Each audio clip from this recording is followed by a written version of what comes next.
It's Dr. Monica Mora, and I'm here with you 3 o'clock on the Too Cool for School Facebook group to talk about positive parenting. Okay, hi everyone. It's Dr. Monica Mora, and I'm here today, 3 o'clock Pacific Standard Time, here in the Pacific Northwest to talk with you about positive parenting to continue our conversation. It's another incredibly beautiful day here. We had some rain yesterday. It washed away a lot of that crazy pollen that had accumulated and was making everybody's allergies go crazy. Now it's just nice and fresh and clean and gorgeous. So I'm so happy to be here, and I am excited to spend some time with you and then go outside and enjoy this day. Hi, Molly. Yay, good to see you. Thanks for joining me. And please, for those of you that are watching, please pop a comment in there. Let me know where you're watching from. And then, of course, I'm going to be asking you in a minute about your parenting wins for the week, any parenting wins that you're going to claim. So I'd love to have you pop those in the comments as well. We can share those with the rest of the group. So, as I mentioned, I'm Dr. Monica Mora, and I'm here with you every Sunday at 3 to talk about different positive parenting tips, strategies, thoughts, inspirations, and just have a discussion with this. So I'm, again, so thrilled to be here. If you missed these videos live, they are in our parent units on the Facebook page site. You can also find me at drmonicamora.com. I will put these videos posted there as well, so you can find me there along with some additional supports. So with that being said, let's talk a little bit about parenting wins. So remember, the reason why I'm always asking you to be reflecting on this, especially on Sundays, I think it's important. I mean, it's important that we do it throughout the week so we can develop that skill for ourselves of recognizing, like, oh yeah, that went really well. I did that well, or I responded calmly. That's good. Or when I approached the behavior this way, I got a better result for my child. So it's always important for us to kind of develop that skill, to be able to use it every day. But I think during these times, it's especially important for us to just take a pause on Sunday, right? We're enjoying the last bit of our weekend. We are preparing for the coming week. We might have certain feelings about that. We might feel a little bit tense. We might be a little bit stressed. And so it's really important to be mindful of what we're saying to ourselves about the coming week, and to really take a moment to pause and reflect on the last week. And again, notice those wins, notice those things that worked well for you. And I just want to share another reason for this is that, as human beings, we're kind of hardwired to go to the negative, right? We tend to notice the negative behavior in our children. We also can tend to notice the negative things about ourselves more often than the positive. And so with every one negative thought that we say to ourselves, it actually takes roughly 5 positive thoughts to balance that, right? Or to cancel it out or balance it, whatever you want to say. So that's just how strong a negative thought can be in our psyche, right? And so think about that. For every one negative, we need 5 positives. Okay, so that's why this is actually a skill, a really important skill for you as a human, period, but especially as a parent, and especially as a parent going through this quarantine situation. Okay, so that's why I'm going to keep doing this with you guys. Tell me your parent wins, recognize your parent wins, own those parent wins, and like, let's build from that, right? So yay, Molly puts her parent win up here. She says, whenever the kids ask for time, I'm more mindful of taking even 5 minutes with them, and it makes such a difference. Yes, Molly, that is exactly what we're talking about. 5 minutes. So probably in the moment, Molly was busy doing things. She had a plan of where she was going. Her children ask her for time and attention. She might be, taking a split second to say, oh, but I really need to go do this. But she makes the choice to stop what she's doing and give them that undivided attention for 5 minutes, right? And that feeds their need, gives them what they need, and they're off and doing what whatever it is, the next thing. And then Molly can go and do what she needs to do, right? Now, what would have been the opposite? Like if she didn't stop for that 5 minutes and give them that attention and she just kind of brushed it off and said, I need to get this done. Right? What potentially could have happened, right? Well, they're needing that attention, and so they're going to get it one way or another. So Molly made a smart decision, a proactive decision to give them that attention for 5 minutes, and then it's a win-win for everybody. So hats off to you, Molly. That's fantastic. Um, I'll share a little win for myself. Last week, we spoke about the importance of talking with your children about things of interest or topics that are important to them at the moment. We talked about that. We also spoke about we're beginning to dive into this idea of helping our kiddos learn emotional self-regulation. And last week, we talked about the importance of recognizing our own self-regulation and how we're approaching our children with that. And so, what was a win for me was, so this week was a little, I won't say rough, but it was just a lot of emotion and some heavy topics were coming up in our house this past week.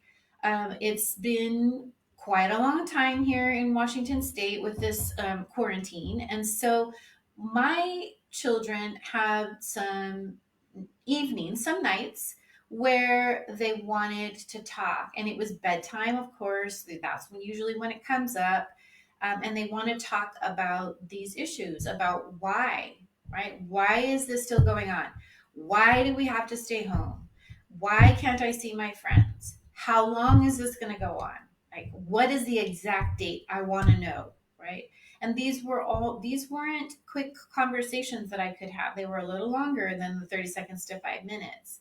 And they were also a little bit late, right? And so I have my own kind of mixed feelings. Like, I'm thankful that they're there and they want to talk to me about this, but at the same time, I was tired. I was tired and I wanted to kind of just rest, and go to bed, and I wanted them to go to bed. And so I had to practice my own emotional self-regulation and take some breaths, and then again just think about what was the most important thing for me in that moment was to make sure that they felt heard, that they felt supported, and to be there for them. And so I took that time that was necessary to talk with them the best way that I could about these questions that really I didn't have answers for, but just taking that time to let them talk about it, let them get it out, made the difference. So those were my parenting wins, even though I was really tired and I just wanted to go to bed. But I think that was necessary. So that was my parent win. I'll share with you. So anybody else? Any other parent wins here? Okay. Well, please do share them.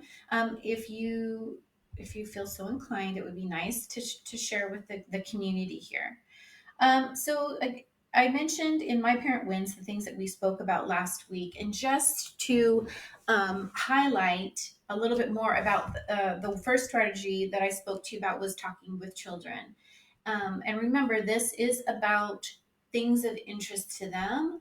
And hopefully, it's at moments where they might initiate conversation with you, but it doesn't have to be for children that aren't used to, or for parents that aren't used to sitting down and having conversations. This is a new skill for both of you. And so, for parents to be able to think about what's of interest to their children and talk to them about things like that. And again, it can be short, it can be medium, it can be a long conversation. It doesn't really matter. So, just thinking a little bit about that, I wondered if anybody noticed, were there times during the day that maybe their children were approaching them and kind of wanting to engage and wanting that attention, perhaps through periods throughout the week, or specific times during the week where maybe that connection was needed and you noticed your children coming to you and seeking that. And if you did notice it, what did you do? What did you talk to them about? Did they have something specific that they wanted to show you or talk to you about, or did you need to initiate it? And if you did, what kinds of things did you notice that you were bringing up? And did it work for you? Do you think that you got your children engaged? So just thinking about some of those questions. And then again, if you did take the time to sit down and talk to them, um, do you think it made a difference? And now remember, some of these strategies, when you start to use them, you won't see immediate responses. Some of them you will see immediate responses, but some of them it takes some time. So you might not see an impact right away. But again, just keep practicing. So that was talking with your child. And then the next thing that we talked about, or we were getting into talking about, was really that self regulation, beginning that self regulation piece. Molly also is sharing with us that she found herself struggling with the late at night conversations too. Yes, yep, our girls are the same. 11-year-olds wanting more time at night, a little bit more snuggles, a little bit more conversation. That's right. I love that idea of carving out time by going to bed a little bit earlier. Yes, that is smart, very smart. So anyway, back to this self-regulation conversation.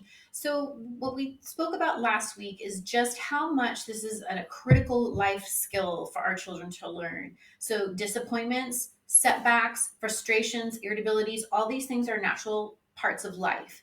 Your children are going to have to learn throughout life that those things are going to come up. They don't have control over everything. We've all had to learn, right? How to accept no, boundaries, limitations, all those kinds of things. But we have reactions to that. We have feelings about that. And then learning how to have a healthy release of those feelings. And so with our children right now, especially our younger ones, but all ages, sometimes those frustrations come out as lashing out, tantrums, crying, sassing, those kinds of things. And so as parents, it's our job to really help our children develop these important skills to be able to express them in a healthy way, in a way that can be heard, right, and dealt with. So, wondering again, just in our reflection, if you noticed yourself um, because the first step is really making sure that you're coming from a place of regulation yourself as you're approaching your child who's dysregulated, right? So I'm wondering if you've noticed throughout the week any periods of time that your child was dysregulated or was upset or distraught or was having a tantrum, how you were able to approach it from a calmer place, right? And this isn't easy, right? Because a lot of times these types of behaviors are big triggers for us as parents. We don't like them, right? It can bring up all kinds of stuff for us, frustration of our own. And sometimes it has us questioning our parenting skills, right? Why is he behaving like this? What am I doing that's having him behave that way? Sometimes those questions come up. So, wondering if you, again, paid attention to your own self regulation. Did you respond differently? If so, how did you do that? These are all really important things to pay attention to so that you can make sure that you build on that and continue to try to change the way that you are approaching these types of behaviors. Um, Okay, so let's move on now to kind of the next portion of this conversation about self regulation. So, um, when we the way that we look at children's behaviors, and I'm talking now specifically about these tantruming behaviors, these when they have the big emotion and it's coming out, however that might look in your household, right? Normally, like I said, we tend to label those behaviors as bad behaviors, right? Those are bad behaviors. They're being bad, and that's not the most helpful way to look at this type of behavior. It's very common, and I'm not judging you when I say that. It's just the way that we as a society have been programmed or learned how to look at those types of behaviors. And so that's why it's really great in these types of forums to kind of unpack that a little bit, right? And so what we need to remember is that all behavior is a form of communication for our children, right? Especially our little ones, but again, across the board, depending on every child's development and ability. So every type of behavior is a form of communication for children. And so, especially these behaviors that again we tend to label as bad, these are definite ways of communicating. Like I said, frustration, anger, sadness, loneliness, fear, all of these types of things can come out in behaviors like, again, crying, tantruming, whining, protesting, um, non cooperation, all those kinds of things. And so when we see that type of behavior, um, we need to kind of take a step back, take a breath, and think about what is happening right now. What is my child communicating to me with this type of behavior? Now, you're not going to know the truth all the time, or even some of the time. But as parents, it's our job to maybe, instead of reacting to that behavior, which is the norm, it's a normal thing. Like I said, a lot of this behavior pushes our buttons, and it doesn't feel good, and it doesn't, especially when we're in a stressful situation. And so, but it doesn't help to approach that child and matching the type of dysregulation that they're expressing. So taking that moment and reflecting or thinking back, what is going on here? What could be happening for them? What could they be, thinking about the situation? Did you notice something going on? Did you notice a particular trigger? Is there something situational that might be going on? Thinking about sleep, thinking about diet, all that kind of stuff, right? And then trying to approach it from that space of knowing, right? From that space, okay, I can see what might be going on, and now I can deal with this in a different way, in a more compassionate way, right? In a place of understanding versus a place of irritation. Now, I'm not saying you won't be irritated still, because even though you've got some understanding and some compassion around it, it can still be an irritating thing to have to deal with, right? But we're not going to let that get in our way. So, putting that, kind of holding that in a different space for yourself there. And so then, as parents, we're going to then take that situation and help our child learn, as we work through it, to begin to develop the skills and the abilities little by little, to express that in a different way, in a more acceptable way, in a more appropriate way, in a healthy way, right? Um, Now, most of us, depending on how you were parented yourself and your experience as a child, have been taught to come at this type of behavior from a kind of a punishing way, right? Um, so, for example, we come in with a heavy hand. We come in, that's what I'm saying, with this irritated space. If we come at it from that space, we come in very irritated and angry and harsh, right? And um, we end up, like I said, matching that dysregulation, coming at it from that point where, okay, you just did this and now you're going to be punished, doesn't help the situation at all. It actually makes it worse. It can escalate the behavior. So if a child is tantruming and you come in with a harsh tone or an angry tone, that is not going to calm a tantruming a child, right? It probably will escalate the tantrum. It may feed into the intensity of the tantrum itself, right? And so escalated behavior, more intense behavior might come. And then this is something that I don't think a lot of us parents think about.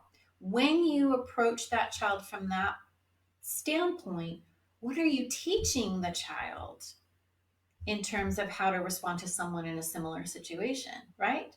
So if you're responding to their tantrum or their being angry by yelling at them, you're teaching them what? You're teaching them to, when someone is angry and yelling, I'll yell back, right? That doesn't work. So we have to be careful always about what we're modeling in terms of when we're approaching this behavior. Let me just share something with you. We have Joanne Morris. Hi, Joanne. She said this morning her 6-year-old was throwing a fit about brushing teeth. So we went to her room and talked about her feelings and how it's normal and okay to have her feelings, and how we can respond to it. So she talked to her a little bit about how to respond to those feelings. Great. And it says she chose to take time to calm down on her own And after some time, I left a note under her door letting her know that we love her and are here for her. She eventually brought herself back under control with lots of smiles. Great. So again, Joanne chose to take that moment instead of battling with her 6-year-old to brush her teeth. She chose to pause for a moment and talk to this child about how she was feeling, get her to begin to think about it. Then she left her alone to begin to self regulate, right? To be able to learn to calm herself down a little. And then reassured her that they were still there, they still loved her, and then she was able to pull it all together, regulate, and come back out, and hopefully brush your teeth. Right, Joanne? So that's fantastic. But that's what we're talking about. So if Joanne would have approached her daughter um, by forcing, like, you have to do this, and yes, you're going to, and and that kind of thing, it could have escalated into something very different. It could have been a long, drawn out thing. Okay. Now, when I'm talking about this, that doesn't mean that we ignore misbehavior. It doesn't mean that we back down to misbehavior or that kind of thing. It just means these things that I'm talking about, it's a kind of like a process, it's a step. There are different things we need to be aware of, and we can't talk about it and flesh it all out in just 30 minutes. So we are going to take it little by little by little by little each week. Okay. But this is the first step. This is the thing that we need to be first aware of as how we're approaching that type of behavior. So as I mentioned, most of us again have been taught to come at this with that sort of a heavy hand, which doesn't work. It really kind of sets things off. The other thing that's very common that we do as parents is we threaten, right? If you don't go brush your teeth, you're not gonna blah, blah, blah, whatever it is, right? And now sometimes that works for some children, but eventually your children will call your bluff, right? And sometimes what we say in the heat of the moment, if you don't do this, you're not gonna whatever, we're not prepared to follow that through, right? And so if we don't follow through with it, then our children learn that threat really doesn't mean anything, right? And so it loses, its effectiveness, I guess, if it ever was effective. The other thing, in terms again of teaching, we always have to be thinking about what am I teaching my child with the strategies that I'm using. With threats, when we threaten our child, again, if you don't do this, or you better do this, or else this, right? What ends up happening is our children learn to wait for the threat. Okay. So when you tell them to do something, they're not going to listen. You tell them again, they're not going to listen. You tell them again, they're not going to listen until you say, okay, if you don't do this, then this will happen. Then they go, okay, now they're serious. I'll do it now. Okay. So, in terms of the skill that we're teaching, all we're doing, instead of teaching them to cooperate with our instructions, to be able to follow our instructions, and to work as a team, what we're teaching them is to wait until you hear my threat, right? And that is not what we want. We want our children to cooperate with us. So that's just something to think about, to back away from those threats. Okay. Now, as I mentioned, we're not going to deal with the misbehaviors. There are other things that we're going to be talking about in the coming week or two. So we're going to be talking about using logical consequences. So some of these behaviors will have natural consequences. Some of these behaviors will have logical consequences. Some of these behaviors will have other things that we will be doing in order to deal with them. But punishment is different than consequence. Okay, punishment is it comes from punitive, right? We are making them pay for something. They did this, so they have to pay for it this way. And again, that's not a conducive way of teaching a child. So, but a consequence comes from a place of discipline, and discipline is about learning. Okay, so it doesn't mean, like I said, positive parenting isn't just all yay butterflies and flowers. We're just gonna come at everything with love and praise. We are coming at everything with love and praise, but we are also going to help them learn um, correct behaviors around misbehaviors by using this thing called assertive discipline, right? Where we are again teaching our children, helping them learn appropriate skills to carry them through life. Now, when we think about this, I just want you to reflect on a couple questions. First of all, I want you to think about what is your current discipline strategy? When your children misbehave, when there are misbehaviors or behaviors that you're not a fan of, how do you tend to respond to them? Okay. So think about that. What is my current discipline strategy? The next thing I want you to think about is it an effective strategy? In your opinion, do you think that the way that you're handling these behaviors is effective? And what we mean by effective is, does it stop that behavior from happening, right? Long term. So that doesn't mean that if I yell at them, it stops, but then 2 minutes later, I have to yell at them again, and then yell at them again, and yell at them again.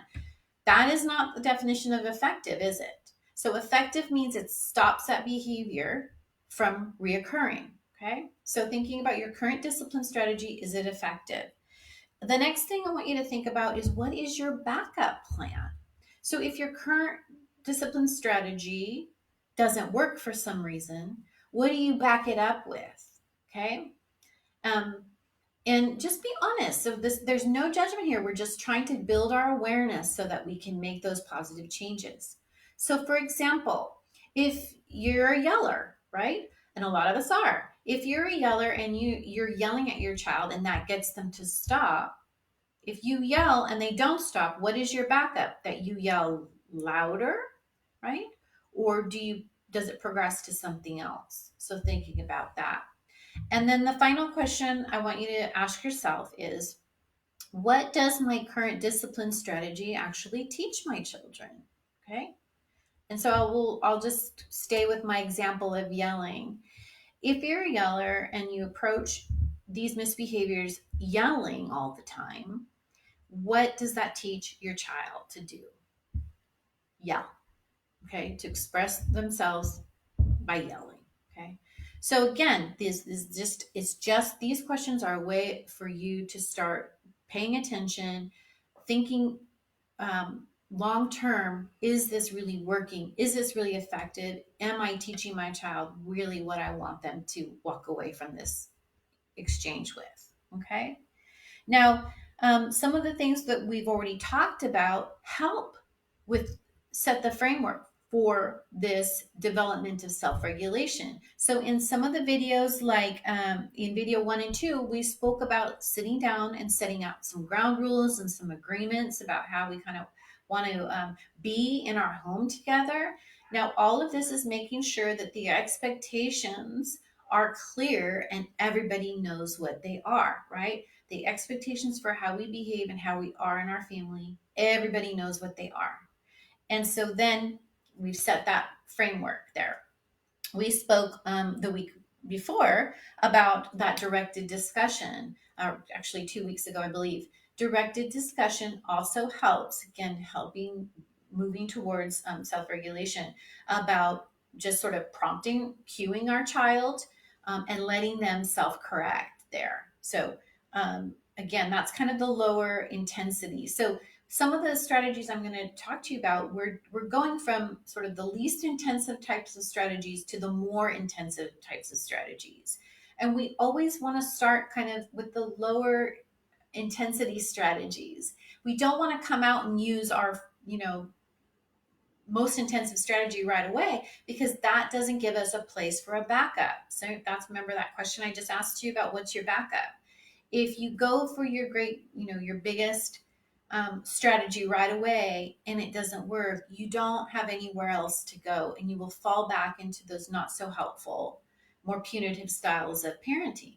So that's why we want to start with some of the more least intensive strategies first. So like going back to that ground rule and reminding them, talking to them about that directed discussion. Now the next thing, let me see. Oh, we're already at 3:30. Holy cow, that went quick, guys. All right. Well, we will be looping back to this again, part 3, next week. So again, just ask for this coming week, think about these 4 questions that I mentioned to you. Think about what your current discipline strategy is. Continue to be working on paying attention to when those dysregulated behaviors come out in your home. How are you approaching them? And listen, you're going to have your good days and you're going to have your bad days. You're going to have your days where you're super tired or you're super stressed or you've got a lot on your plate in that particular day. And so you might respond in a different way. The, that's okay. The trick is to notice it, right? To notice it so that you can be better prepared next time something comes up, right? And pay attention to that. So thinking about this, I would encourage you to maybe, if you are just joining us, to go back and look at some of those videos and talk about those ground rules with your family so that you can begin to implement the directed discussion. We will be talking next week about this idea of what we call planned ignoring. So it might be intriguing to you. And we will be talking about something that we call logical consequences. So how to apply logical consequences. I do want to just remind you that any of these strategies that we're going to be using to deal with the misbehavior or the dysregulated behavior, they won't work by themselves. They really need to be paired with those prevention strategies like quality time, talking with your child, um, praising your child, acknowledging positive behaviors. When those two types of strategies are combined, that's when you get the true behavior change that you're looking for. Okay. And then the last thing I just want to share with you is that remember, this whole thing is just an active process. Um, there's it's going to go up and down, up and down. Um, and the more that you can implement some of these strategies and reflect on these strategies, the easier it gets, the more natural it gets. So really just paying attention to increasing your awareness about how you're responding to certain behaviors, paying attention to your child to notice when those positive behaviors are happening, and paying attention to what you're doing, how you're responding, and playing around with that a little bit. So again, I apologize that we didn't get as far as I wanted to today, but I hope all of that was just helpful food for thought. Remember, next week we will get into some of those other strategies. And I hope that you'll be joining me again. Thanks so much for your time. Enjoy this beautiful weather. Have a good one. Bye.